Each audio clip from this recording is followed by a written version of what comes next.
ہے جس کا کوئی شریک نہیں ہے، اور اگر عبادت کی جائے گی تو اسی خدا کی جائے گی، اور اگر سجدہ کیا جائے گا تو اسی خدا کی بارگاہ میں سجدہ کیا جائے گا۔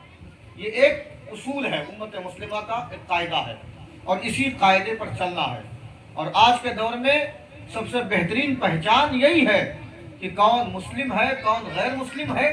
تو جس کو اللہ کی وحدانیت کا تذکرہ کرتے ہوئے دیکھو، اسے سمجھو کہ ہاں یہ معبود برحق کا ماننے والا ہے، اور اگر جسے غیر اللہ کا سجدہ کرتے ہوئے دیکھو، اللہ کے علاوہ وہ لوگ جو کبھی پتھروں کو بھی پوجا کرتے ہیں، جو کبھی جو ہے جانوروں کی بھی پوجا کیا کرتے ہیں، جو چاند و سورج کی عبادت کیا کرتے ہیں، تو سمجھ جاؤ کہ یہ ہمارا اپنا نہیں ہے، کیونکہ اگر یہ ہمارا اپنا ہوتا تو یہ اللہ کی بارگاہ میں سجدے کرتا، اور اللہ کی بارگاہ میں اپنی پیشانی کو جھکاتا، کسی غیر کی بارگاہ میں نہ جھکاتا۔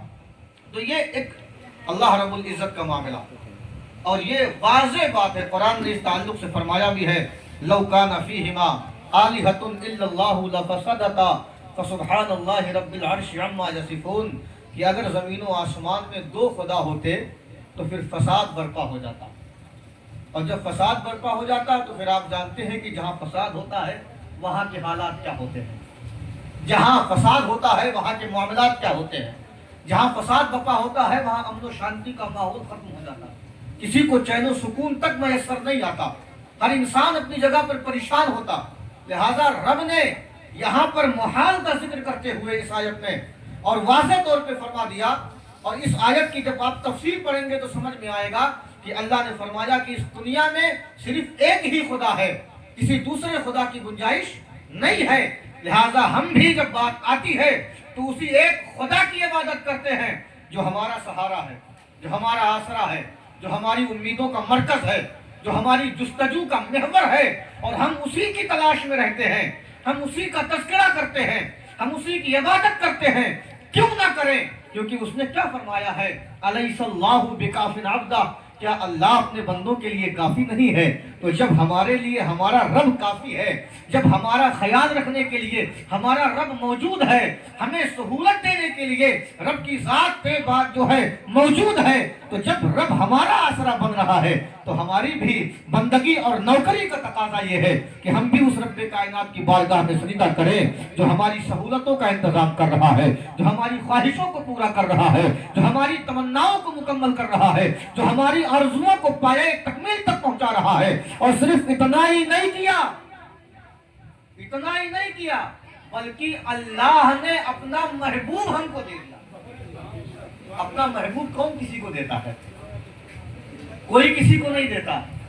ہم جس سے محبت کریں گے اسے اپنے پاس رکھیں گے، جسے پیار کریں گے اسے اپنی نگاہوں کے سامنے رکھیں گے، دیں گے نہیں کسی کو، بھیجیں گے نہیں کسی کے یہاں۔ مگر اللہ نے کیا کیا؟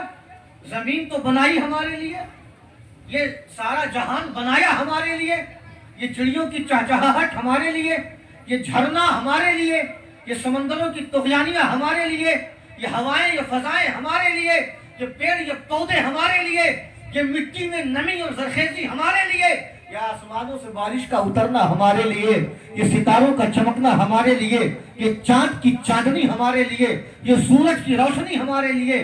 اللہ نے سب ہمارے لیے بنا دیا، مگر جب ہم کو دنیا میں رکھا تو ہمارے لیے اللہ نے اپنا محبوب بھی بھیج دیا۔ دنیا والوں ہم تمہیں تڑپائیں گے نہیں، یہ ساری چیزیں تو تمہارے لیے ہیں ہی، مگر جس کے صدقے میں نے یہ ساری کائنات بنائی ہے نا، وہ بھی میں تمہارے بیچ میں بھیج رہا ہوں۔ یہ اپنا محبوب رب نے بھیجا۔ اور پھر آپ غور کرو، لولا کا لما خلق الافلاک والارضین سے لے کر کے الیوم اکملت لکم دینکم تک، کنت نبیا و آدم بین الماء والطین سے لے کر کے وما محمد الا رسول تک، آپ اٹھا کر دیکھیں کہ اللہ نے ہمیں کیا کیا نہیں عطا کیا۔ اللہ نے ہمیں کون سی نعمتوں سے محروم رکھا؟ کوئی ایسی نعمت نہیں۔ وہ الگ بات ہے کہ آج بہت سے لوگ اللہ رب العزت کی ذات پر ٹپڑیاں کرتے ہیں، اور بہت سے لوگ کمنٹس کرتے ہیں، بہت سے لوگ باتیں کیا کرتے ہیں، مگر یاد رکھنا میرے پیارے، محبت اسی کو کہتے ہیں جس محبت میں دلیل کی ضرورت نہ ہو، اور اگر جس محبت میں دلیل کی ضرورت پڑے کہ نہیں ہم کو پروف چاہیے، اب ہم کو ثبوت چاہیے تو پھر آپ سمجھ جاؤ کہ ہماری محبت پکی نہیں ہے، کچی ہے۔ اگر محبت پکی ہوتی تو پھر ہمیں دلیل کی ضرورت نہیں پڑتی۔ اگر ہماری محبت پکی ہوتی تو ہمیں کسی کے سامنے ثبوت مانگنے کی ضرورت نہیں پڑ سکتی۔ کہ اگر ہماری محبت پکی ہوتی تو کسی کو پروف دکھانے کی ضرورت نہیں پڑتی، بلکہ ہم کیا کرتے، بغیر دلیل کے ہم اپنے محبوب کو تسلیم کر لیتے، بغیر دلیل کے ہم اس کی عظمت کا تذکرہ کرتے، بغیر دلیل کے ہم اس کی باتوں کو فالو کرتے، اور بغیر دلیل کے ہم اس کے قدموں پر قربان ہو جاتے۔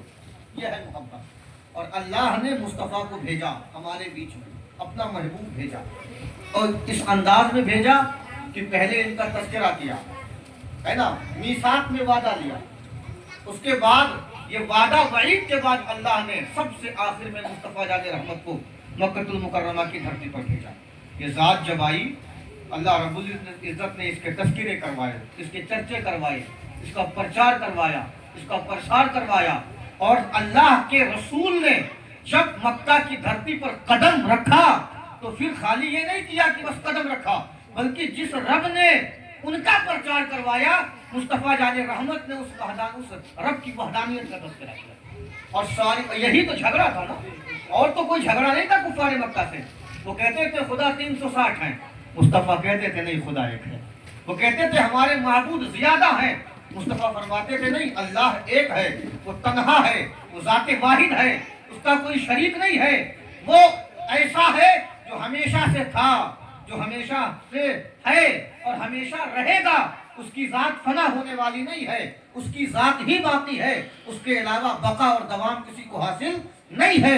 یہ فرمان مصطفیٰ کا تھا، اور یہی میرے نبی نے جب مکہ کی دھرتی پر آ کر کے اللہ کی وحدانیت کا تذکرہ کیا، اللہ کے یکتائی کا پرچار کیا، اللہ کے ابدی اور ازلی اور قدیم ہونے کا عقیدہ میرے آقا نے جب کفار مکہ کے سامنے رکھا، تو وہ کفار مکہ جو 360 بتوں کی عبادت کیا کرتے تھے، 360 بتوں کی پوجا کیا کرتے تھے، ان کے دلوں میں تکلیف پہنچی کہ یہ دیکھو، یہ تو ہمارے خداؤں کو برا کہنے کے لیے آئے ہیں، یہ تو ہمارے معبودوں کو برا کہنے کے لیے آئے ہیں، اس لیے ہم ان سے دشمنی رکھیں گے۔ مگر میرے نبی نے بھی محبت خدا کا حق ادا کرتے ہوئے ساری دنیا کو بتا بھی دیا، سمجھا بھی دیا، اور یہ واضح کر دیا، اے دنیا والوں سن لو، یہی تو بات ہوئی تھی نا کہ جب کفار مکہ ہمارے نبی کے چچا جناب ابو طالب کے پاس پہنچ کر کے یہ کہنے والے تھے کہ اے ابو طالب اپنے بھتیجے کو سمجھا لو، وہ ہمارے خداؤں کو برا نہ کہے، اے ابو طالب اسے بتا دو وہ ہمارے معبودوں کے خلاف نہ جائے۔ حضرت ابو طالب یعنی جناب ابو طالب نے کیا کیا، ہمارے نبی کو بلایا اور کہا بیٹے یہ دیکھو اہل مکہ کیا کہہ رہے ہیں، مکہ کے سرداران کیا کہہ رہے ہیں، مکہ کے تمامی افراد کیا کہہ رہے ہیں۔ تو مصطفیٰ جان رحمت نے کہا تھا میرے چچا جناب ابو طالب، اگر یہ لوگ میرے ایک ہاتھ میں سورج لا کر کے رکھ دیں اور ایک ہاتھ میں چاند و ستارے لا کر کے رکھ دیں، تب بھی میں اس خدا کی وحدانیت کا تذکرہ نہیں چھوڑوں گا، تب بھی میں اس خدا کی وحدانیت کا پرچار نہیں بند کروں گا۔ یہ ساری کائنات کی چیزیں لا کر کے میرے قدموں میں ڈال دے، پھر بھی یہ محمد ابن عبداللہ اپنے خدا کے ایک ہونے کا پرچار کرتا رہے گا، اپنے خدا کے ایک ہونے کا تذکرہ کرتا رہے گا، اور یہی ڈنکا بجاتا رہے گا۔ یہ راضی رہے، یہ ناراض رہے، مجھے اس سے فرق نہیں پڑتا ہے، مجھے صرف یہ بات سمجھ میں آتی ہے چاہے ساری دنیا ناراض ہو جائے چلے گا، مگر جس خدا نے مجھے پیدا کیا ہے، جس مقصد کے لیے بھیجا ہے، وہ اللہ ناراض نہ ہونے پائے۔ نعرہ تکبیر،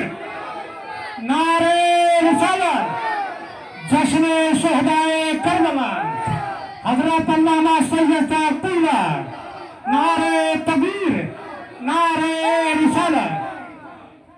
اور پھر جب خدا کی وحدانیت کا تذکرہ اہل مکہ کے سامنے ہمارے نبی نے کیا، اور جب مکہ والوں نے ظلم و ستم کا بازار گرم کیا، ہمارے آقا کو پریشان کرنا شروع کیا، کم پریشان نہیں کیا۔ سیرت تو مختصر ہی بیان ہوگی، کیونکہ اگر نبی کے سیرت کا ایک گوشہ اٹھا لیا جائے نا تو بھی بہت زیادہ ہے۔ کم پریشان نہیں کیا انہوں نے میرے آقا کو، اتنا پریشان کیا کہ جب اگر آپ تاریخ پڑھیں گے نا، اور اگر نظریں گڑا کر کے تصور میں گنبد خضرا سما کر کے اگر آپ اس تاریخ مدینہ اور تاریخ مکہ پڑھیں نا، تو آپ کی آنکھوں سے آنسو آ جائیں گے کہ وہ نبی